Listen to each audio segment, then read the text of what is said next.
Sport Express avec Samsé. Samsé, bravo les hommes en bleu.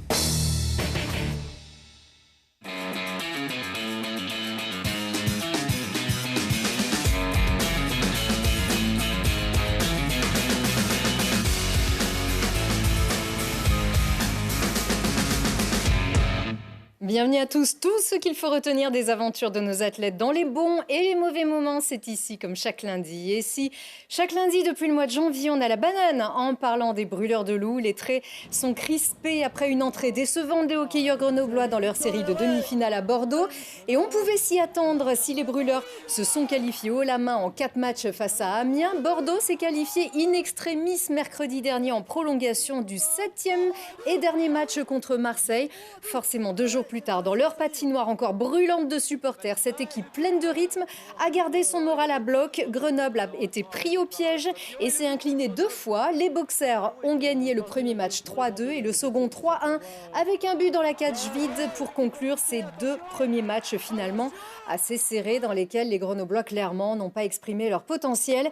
Et évidemment, on peut discuter la formule. Grenoble, mieux classé que Bordeaux au terme des phases régulières, aurait dû jouer à domicile les matchs 1 et 2, mais la patinoire de Bordeaux accueille le spectacle Holiday on Ice au moment des matchs 3 et 4.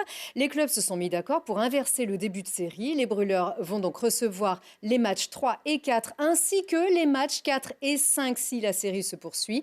Ce lundi matin à l'entraînement, les joueurs se préparaient à faire table rase et à reprendre le contrôle. On s'attendait à être bousculé, ouais, c'est clair, c'est une demi-finale de play-off, donc ça c'est sûr.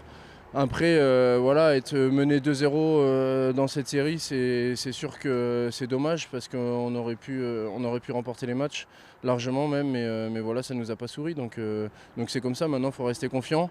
On connaît nos forces, on sait ce qu'on a à faire pour renverser la vapeur et puis on va tout donner demain. Ils ont pris l'avantage de la glace, ils en ont profité, donc voilà, tant mieux pour eux, tant pis pour nous. Et puis maintenant on a 4 matchs à domicile, donc voilà, c'est nous qui avons repris l'avantage et puis on a à cœur de bien faire devant notre public. Ouais. On met plus d'impact physique, plus de vitesse dans notre jeu, plus de précision dans notre dernier geste et marquer plus de buts. Quoi. À nous de faire les choses bien, mieux que ce qu'on a fait à Bordeaux et puis après on verra la suite. Mais même si on est mené 2-0 dans la série, on reste super confiant. Et il faut pousser fort derrière les Brûleurs de loups. Il reste une poignée de places pour ces 2 matchs, mardi et mercredi à 20h.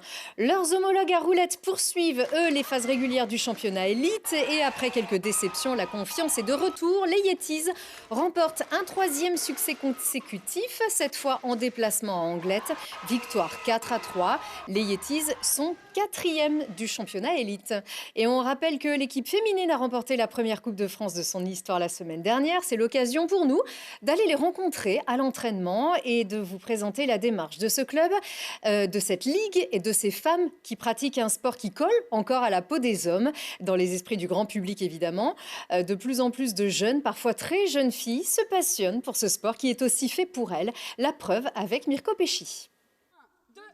Elles l'ont fait. Les Yetis ont gagné la Coupe de France de roller hockey. Depuis sa création en 1994, le club a toujours évolué au plus haut niveau. Mais l'équipe féminine a disparu en 2014, avant d'être relancée par Marion Rebuffet et Chloé Joly-Villemain il y a 2 ans. On a commencé, on s'est dit qu'on allait commencer avec une équipe toute jeune, tout recommencer de zéro. Et moi, c'était vraiment un projet que j'ai aimé commencer en se disant on va faire des entraînements ensemble, ce qui est rare pour une équipe féminine dans le roller hockey. Et au fur et à mesure, notre travail, il a payé et c'est d'autant plus gratifiant d'avoir la victoire à la fin. C'est notre fierté de cette année. L'année dernière, on n'a pas pu repartir avec. Et donc cette année, on est contente de la ramener à Grenoble avec la médaille d'or autour du cou. Créé dans les années 90, le roller hockey compte aujourd'hui plus de 15 000 licenciés en France.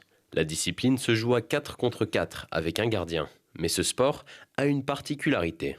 Notre sport est un sport mixte.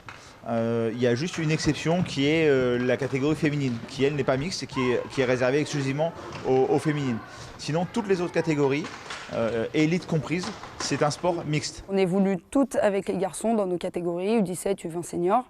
dans nos clubs respectifs. Et on a aussi notre équipe féminine en plus, voilà, pour avoir du temps de jeu, pour voilà, évoluer entre filles et développer le sport féminin. Il y a beaucoup de choses mises en place pour les filles. Là, depuis l'année dernière, la fédération a mis un nouveau championnat en place avec la Nationale 1, où il y a 6 équipes, les meilleures de France. Le club est composé de 250 licenciés, du U7 au senior. La volonté du club est de garder ses joueurs jusqu'au plus haut niveau en élite. On n'a pas de moyens pour recruter des joueurs étrangers comme d'autres clubs. Nous, on s'appuie vraiment sur la formation. La formation, c'est l'ADN du club. Donc le but, c'est d'essayer d'avoir beaucoup de licenciés jeunes pour les faire monter le plus loin possible et à la fin du fin, essayer de les garder et de les retenir en élite. La saison est encore en cours avec le championnat de France à jouer. Mais leur place pour les finales est garantie. Avec le titre de championne de France, la grosse échéance, c'est la Coupe d'Europe l'année prochaine. Alors on reparle de roller hockey dans l'agenda. Les meilleures joueuses de France sont à Crolles ce week-end.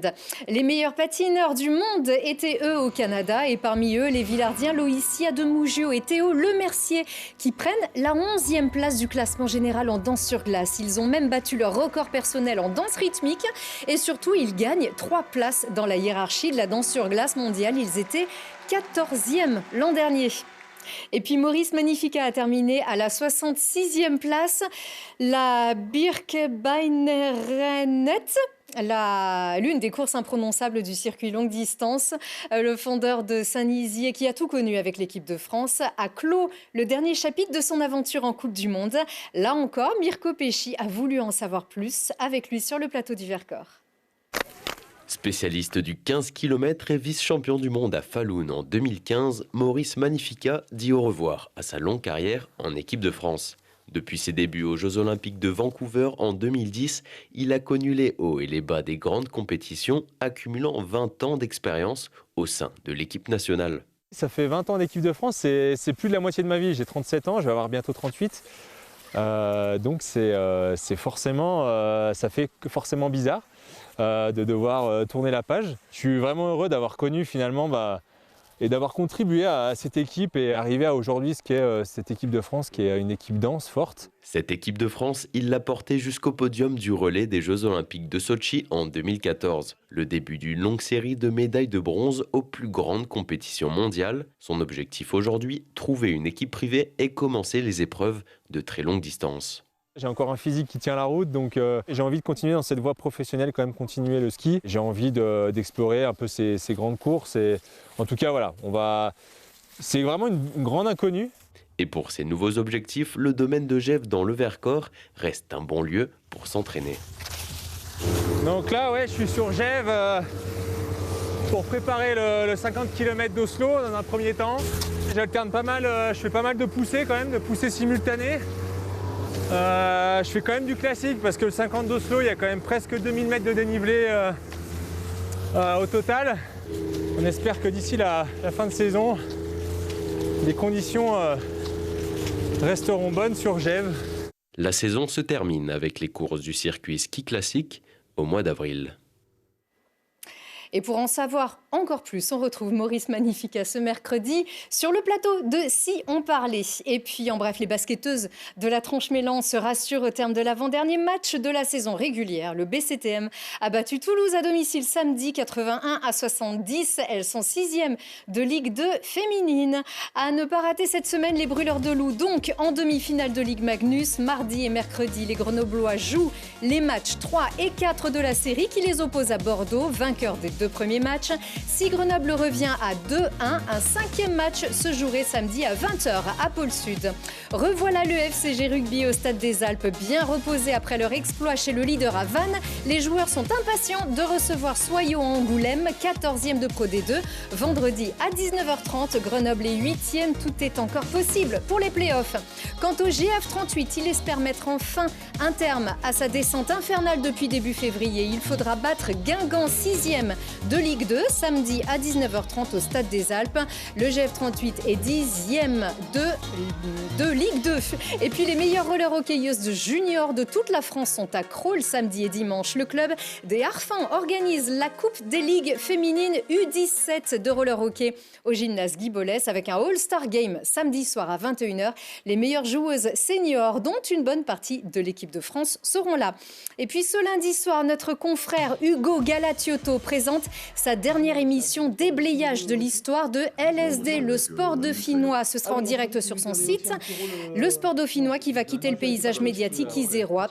LSD a assurément marqué le sport dauphinois par ses punchlines, son caractère, son humour et son énergie déployée sur tout le territoire pour faire vivre le sport amateur en particulier, et aussi sur notre antenne de 2016 à 2018 avec toujours beaucoup de passion et d'innovation, notamment pour la promotion du sport féminin ou du handisport. Toute notre équipe adresse une pensée amicale à Hugo et à toute son équipe de passionnés et une très belle continuation. Et nous, on se retrouve lundi prochain. À très vite.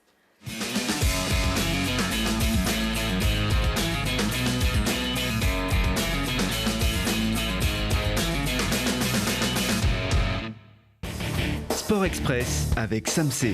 Samsé, bravo les hommes en bleu.